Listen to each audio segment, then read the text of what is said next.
तो मेरे भाइयों, हमेशा की तरह आप सबके लिए टेलीकॉम न्यूज लेके हाजिर हो चुका हूं। इस वीडियो के अंदर 3 टेलीकॉम से रिलेटेड न्यूज है। सबसे पहले बताना चाहता हूं कि बीएसएनएल और स्टारलिंक की तरफ से बहुत ही जबरदस्त खबर है। और इतना नहीं है, जियो ने सरकार को अपील की है। और इतना नहीं है, जियो ही नहीं, एयरटेल, वीआई, बीएसएनएल, जितनी भी टेलीकॉम कंपनी है, ये सारी खतरे में आ गई हैं। सारी खबरें बता के जाऊंगा, वीडियो को पूरा देख सकते हो। हेलो मेरे भाइयों, मेरा नाम है कमल, आप देख रहे हो आपका अपना यूट्यूब चैनल टेक पत्री। वीडियो को स्टार्ट करते हैं।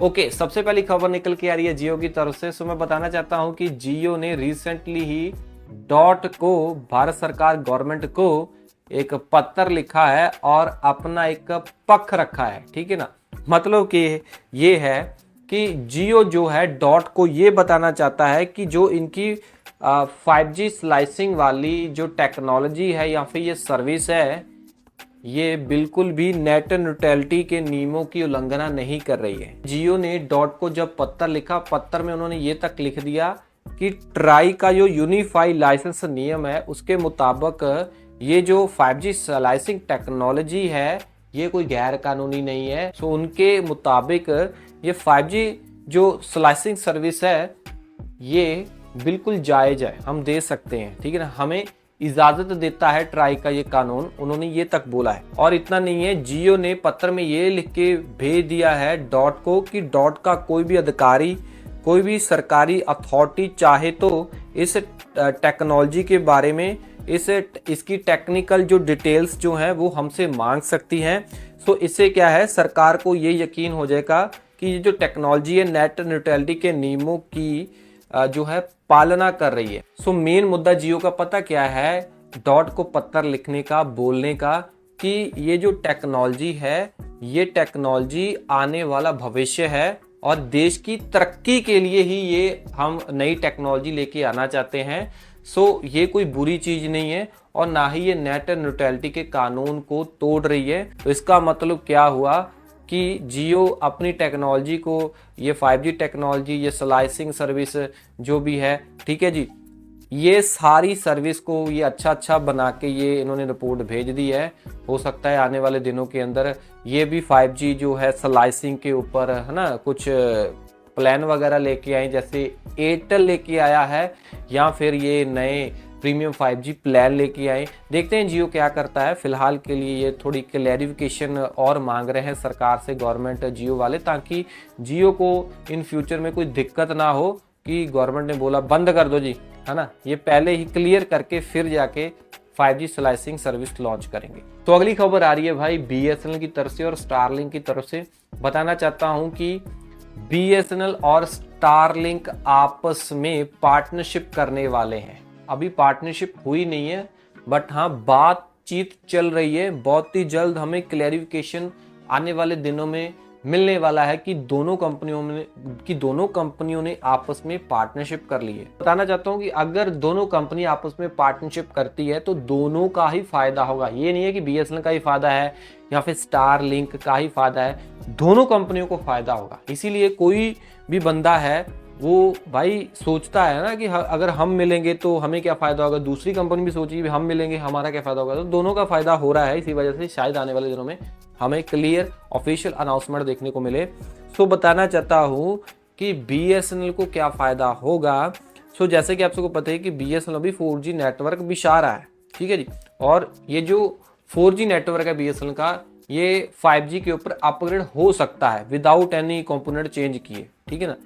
और इतना नहीं है, सबसे बड़ी बात ये होगी कि जहां पे ये टावर नहीं लगा पा रहे हैं वहां पे ये स्टारलिंक की मदद से जो है अपनी सर्विस पहुंचा पाएंगे। पहला फायदा ये। और दूसरा फायदा ये है कि बीएसएनएल वाले भारत नेट प्रोग्राम के तहत 6.25 लाख गांव के अंदर ऑप्टिकल फाइबर बिछा रहे हैं, ठीक है जी। सो जहां पे तो ऑप्टिकल फाइबर बिछ रही है वहां तो ठीक है, बट नॉर्थ ईस्ट या फिर जो हिमालय इलाके हैं या फिर जंगली इलाके हैं, पहाड़ी इलाके हैं, सो उनमें फाइबर थोड़ी डाल सकते हम। अगर डालनी पड़े तो वहाँ पे खतरा भी है और पैसा भी ज़्यादा वेस्ट होगा। वहाँ पे फिर BSNL को स्टारलिंक की काफ़ी हेल्प मिलेगी। स्टारलिंक वहाँ पे पहाड़ों पे, जहाँ पे ये फाइबर भारत नेट के द्वारा नहीं बिछा पाया, वहाँ पे BSNL वाले जो है स्टारलिंक की मदद से सैटेलाइट इंटरनेट वहाँ पे पहुँचा सकते हैं। और इतना नहीं है, ये फिर अपने टावरों को सैटेलाइट से कनेक्ट भी कर सकते हैं। सो BSNL का तो ये फायदा है ही है, स्टारलिंक का फायदा भी है। स्टारलिंक का ये फायदा है कि स्टारलिंक को अभी फाइनल परमिशन नहीं मिली है भारत सरकार से, ठीक है ना। तो अगर ये पार्टनरशिप करेंगे सरकारी कंपनी से तो काफी हाई चांस है कि इनको परमिशन मिल सकती है।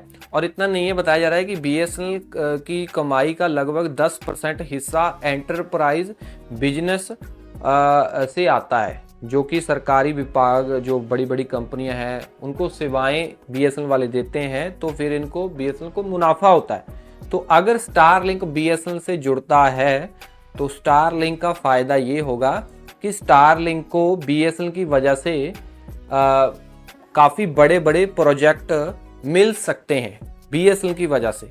और वो प्रोजेक्ट हो सकते हैं, किसी को भरोसेमंद इंटरनेट चाहिए, सिक्योरली इंटरनेट चाहिए, स्पीड ऐसी चाहिए वैसी चाहिए, तमाम तरह की सर्विस BSNL की वजह से वो स्टारलिंक फिर दे पाएगा। सो स्टारलिंक भी अपना फ़ायदा देख रहा है और BSNL भी अपना फ़ायदा देख रहा है।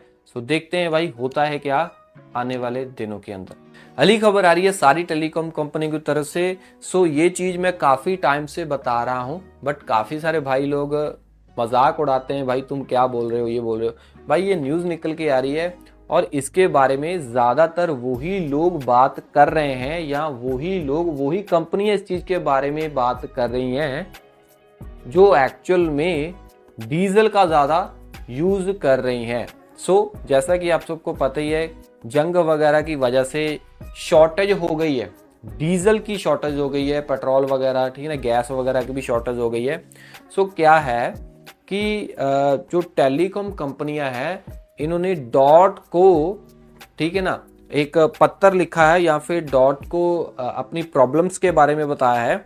उन्होंने बताया है, टेलीकॉम ऑपरेटरों ने और कंपनियों ने, उन्होंने बताया है कि जो उत्तर प्रदेश, उड़ीसा, बिहार, आंध्र प्रदेश और तेलंगाना सो इन इलाकों के अंदर क्या हो रहा है कि लाइट वगैरह के कट बड़े लग रहे हैं।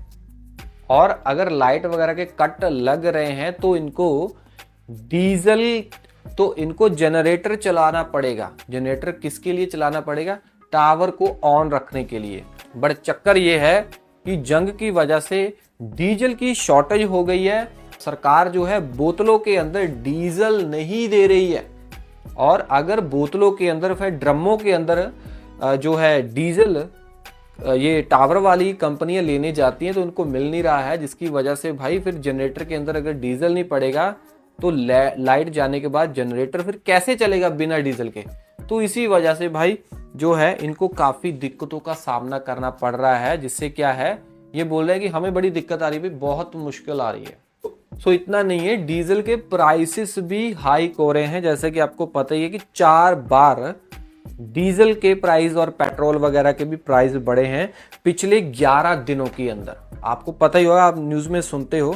सो उन्होंने बोला है कि कंपनियों को काफ़ी चिंता है, टेलीकॉम उपकरण, सेमीकंडक्टर, फाइबर जो है कंपोनेंट्स जो है उनकी सप्लाई में बहुत देरी हो रही है, जिससे क्या है नेटवर्क लगाने के लिए जो है या फिर नेटवर्क को मेंटेन करने के लिए खर्चा बढ़ रहा है, ठीक है ना।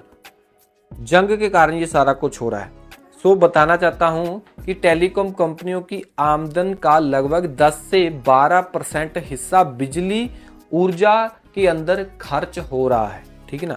और डीजल के रेट 3 रुपए लीटर से ज़्यादा बढ़ने की वजह से सालाना जो खर्चा है 300 करोड़ रुपए इनका बढ़ रहा है, ठीक है जी। बताना चाहता हूँ कि 22 मई को डॉट की डिजास्टर मैनेजमेंट यूनिट ने टेलीकॉम कंपनियों के साथ मीटिंग की। डॉट ने स्थानिक टेलीकॉम संस्थाओं को बोला है कि state telecom disaster coordination committee के साथ मीटिंग करे, ठीक है ना, ताकि बिना टेलीकॉम कंपनियों को धक्के खाए बिना रुकावट के सीधा ही इनको डीजल पहुंचाया जा सके। मध्य प्रदेश में मध्य प्रदेश के अंदर काफी सारी दिक्कतें आ रही हैं। और इतना नहीं है, जिस कंपनी ने इन टेलीकॉम कंपनियों को टावर वगैरह बना के दिए हैं, जो कि इंडस टावर है, सो उन्होंने 2500 नए सोलर पैनल अपने टावरों के ऊपर रिसेंटली इंस्टॉल किए हैं, जिससे क्या है 42,400 जो है टावर सूरजी यानी कि सूरजी ऊर्जा से चल रहे हैं, जिससे क्या है डीजल की खपत 7% कम हो गई है। 42,400 जो है टावर जो है अब सोलर पैनल से चल रहे हैं। सो कुल मिला के ये बात है भाई कि ये सारा कुछ जो भी हो रहा है ये सीधा ही इशारा कर रहा है कि महंगाई बढ़ने वाली है। महंगाई कैसे बढ़ेगी? पहले तो भाई डीजल का प्राइस हाइक हो गया, पेट्रोल का प्राइस हाइक हो गया, इसकी वजह से ऑब्वियसली भाई जो हमारी रोजमर्रा की चीजें हैं वो भी महंगी हो जाएंगी, और जो हम रिचार्ज वगैरह करवाते हैं ये भी महंगे होने वाले हैं आने वाले दिनों के अंदर, क्योंकि इन टेलीकॉम कंपनियों को टावर को एक्टिव रखने के लिए अब पहले से ज्यादा खर्चा करना पड़ रहा है, जिसकी वजह से ये ना चाह के भी भाई प्राइस हाइक ये आने वाले दिनों में करने वाले हैं, ये बिल्कुल तय है। ठीक है ना, शायद अगले साल होना था प्राइस हाइक, बट इसी साल ये करेंगे, क्योंकि इनको भाई डीजल का प्राइस ज़्यादा है ना अब क्योंकि डीजल के प्राइस मतलब कि महंगे हो गए हैं। तो इसकी वजह से जो है कुल मिला के भाई ये है कि इनको टावरों को चालू रखने में काफ़ी मुश्किलों का सामना करना पड़ रहा है। सो अगर ये चालू नहीं रखेंगे तो ब्लैकआउट हो जाएगा। जो बातचीत हो रही है, जो इंटरनेट यूज़ कर रहे हैं, जियो में 5G यूज़ कर रहे हैं हंस के, अनलिमिटेड यूज़ कर रहे हैं हंस के, ठीक है ना, वो सारा कुछ बंद हो जाएगा। अगर बंद हो जाएगा तो सारा काम ठप पड़ जाएगा। तो ये सब आने वाले दिनों में भाई खतरा मंडरा रहा है। अगर ऐसी ही सिचुएशन बनी रही, डीजल अगर टोटली इनको मिलना बंद हो गया, तब टावर जो है वो टोटली डिपेंड हो जाएंगे जो सोलर पैनल के ऊपर। बट हाँ, सोलर पैनल रात को थोड़ी काम करेगा, आप समझ पा रहे हो ना। तो सोलर पैनल अगर और सोलर पैनल से जो बैटरी वगैरह चार्ज होती है, अगर वो भी डाउन हो जाएगी, क्योंकि कट जो है बिजली के ज़्यादा लग रहे हैं, सो सारा कुछ अगर समाप्त हो जाएगा, बैटरी डाउन, सोलर से कुछ नहीं मिल रहा है रात को, तो भाई साहब फिर जनरेटर चलाना पड़ेगा। जनरेटर कहाँ से चलेगा? डीजल होगा तो डीजल मिले तो डीजल मिलेगा नहीं। तो इससे क्या है, रात को दिक्कत आ सकती है इन इलाकों के अंदर जो मैं आपको बताने वाला हूँ। यहाँ पे आपको ब्लैकआउट देखने को मिल सकता है आने वाले दिनों के अंदर, अगर ये ऐसी सिचुएशन बनी रहती है। ठीक है, बाकी भाई दैट्स इट, यही अपडेट थी। आपको वीडियो कैसी लगी कमेंट में बताना, वीडियो लाइक करना। कुछ प्रोडक्ट ऐड कर रहा हूँ Realme GT7, सो यहाँ पे प्रोडक्ट ऐड कर रहा हूँ, अगर आप लेना चाहते हो ले सकते हो। सब्सक्राइब करो टेक पत्र यूट्यूब चैनल को। मैं मिलता हूँ अगले वीडियो में। Till then we all smiling. जय हिंद।